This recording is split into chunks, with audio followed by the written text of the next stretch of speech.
In January 2019, WeWork was valued at $47 billion.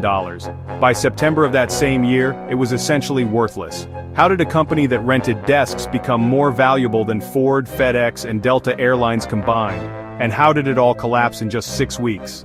This is the story of WeWork, a tale of unlimited ambition, questionable business practices, and one of the most spectacular corporate failures in modern history. It's a story that reveals the dangerous intersection of charismatic leadership, unlimited capital, and Silicon Valley's obsession with growth at any cost.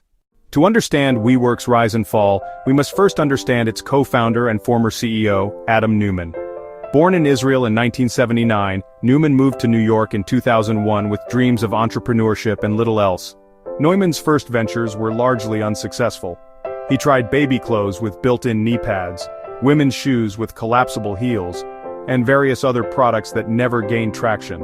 But Neumann possessed something that would prove both his greatest asset and eventual downfall: an unwavering belief in his own vision and an almost supernatural ability to convince others to believe in it too. In 2008, Neumann partnered with Miguel McKelvey to create Green Desk, an eco-friendly co-working space in Brooklyn. The concept was simple: rent a large space, divide it into smaller offices and desks, then rent those out to freelancers and small businesses at a premium. In 2010, they sold Green Desk and launched WeWork with a single location in Soho, New York. The space featured exposed brick, industrial lighting, and an open layout designed to foster collaboration and community. But from the very beginning, Neumann positioned WeWork as something more than just a real estate company. By 2012, WeWork had expanded to 6 locations across New York and was generating significant buzz. The company's growth strategy was aggressive and seemingly simple: lease long-term commercial real estate, renovate it with WeWork's signature aesthetic, then rent it out on flexible short-term contracts at higher rates. The unit economics appeared compelling.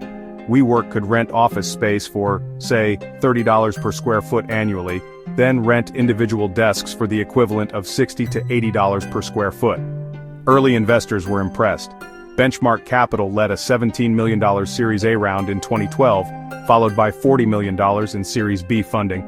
But it was the arrival of SoftBank's Masayoshi Son that would truly supercharge WeWork's growth and plant the seeds of its destruction. Masayoshi Son, the founder of SoftBank, had launched the Vision Fund in 2017 with $100 billion in capital, making it the largest venture capital fund in history. Son's investment philosophy was simple: find companies with the potential to dominate entire markets, then fuel their growth with massive amounts of capital until they achieved monopoly-like positions. Between 2017 and 2019, SoftBank invested over $10 billion into WeWork across multiple funding rounds. This influx of capital allowed WeWork to expand at a breakneck pace. The company went from 156 locations in 2017 to over 500 locations across 111 cities and 29 countries by 2019. But WeWork wasn't just expanding rapidly, it was spending lavishly. Each new location featured expensive build-outs with custom furniture, artisanal coffee, craft beer on tap, and what WeWork called community managers to foster networking among members. As WeWork's valuation soared, so did Neumann's ambitions. The company began expanding beyond office space into what it called space as a service. WeLive offered co-living arrangements in residential buildings.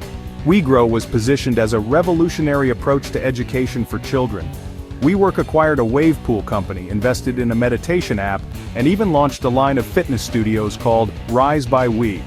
The company's mission statement expanded to include elevating the world's consciousness and creating a world where people work to make a life, not just a living. Neumann became a celebrity CEO, featured on magazine covers and speaking at major conferences.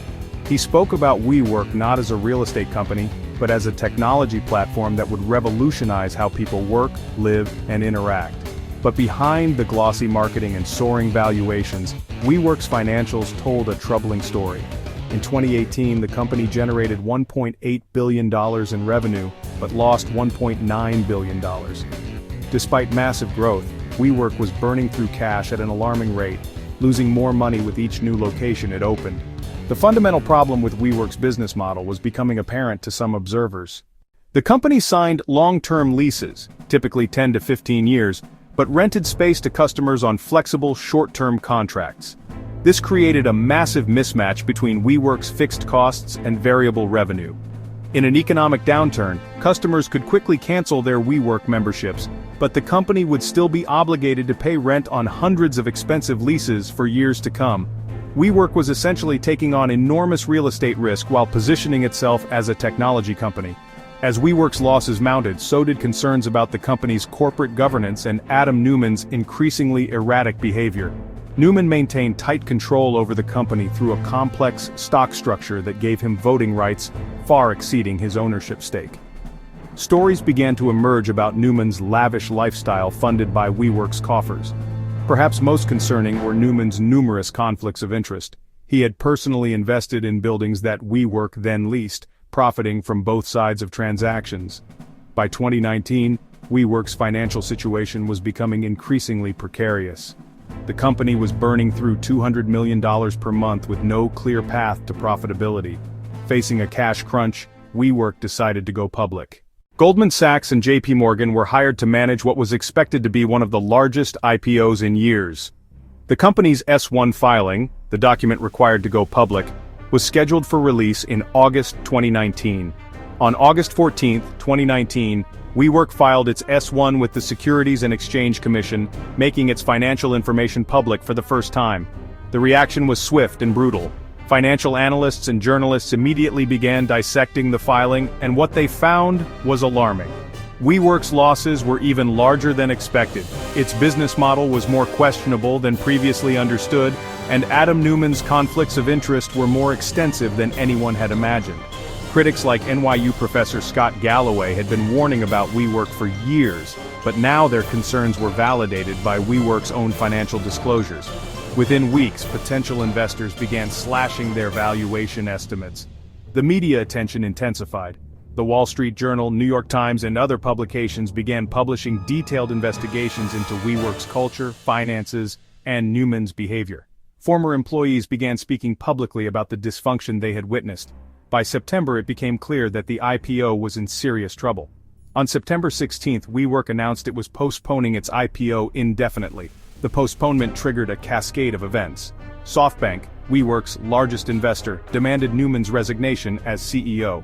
On September 24, 2019, Adam Neumann stepped down, though he remained as non-executive chairman, but removing Neumann wasn't enough to save the company. WeWork was rapidly running out of cash, and without the IPO proceeds, it faced potential bankruptcy. In November 2019, the company announced it would lay off 2,400 employees, about 20% of its workforce. SoftBank was forced to mount a rescue operation to prevent WeWork's collapse. The Japanese conglomerate provided an additional $9.5 billion in financing and took control of the company. Under new leadership, WeWork began the painful process of restructuring. The COVID-19 pandemic dealt another blow to WeWork's prospects. As companies embraced remote work, demand for office space plummeted. WeWork finally went public in October 2021 through a SPAC merger, but at a valuation of just $8 billion, a fraction of its peak private valuation. The WeWork saga highlighted several troubling trends in the venture capital world. The pursuit of growth at any cost, the willingness to overlook fundamental business model flaws, and the concentration of power in the hands of charismatic but potentially reckless founders. Today, WeWork continues to operate, though it remains unprofitable and faces an uncertain future. The company that once claimed it would elevate the world's consciousness is now focused on the more modest goal of simply staying in business. The rise and fall of WeWork offers several important lessons.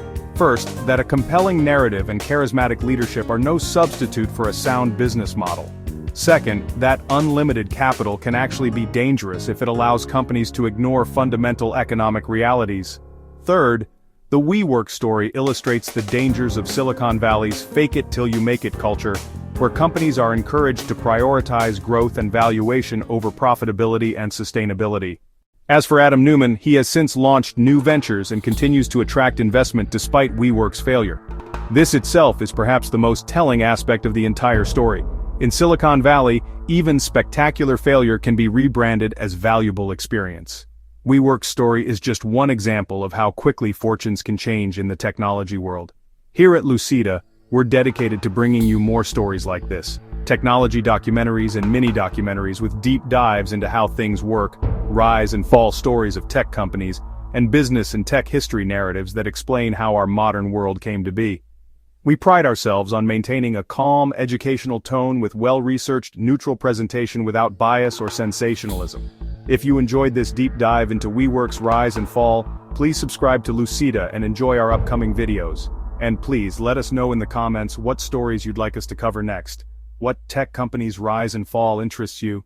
What technology or business history would you like to understand better? Your suggestions help shape our content. Until next time, this has been Lucida, where we explore the stories behind the technology that shapes our world.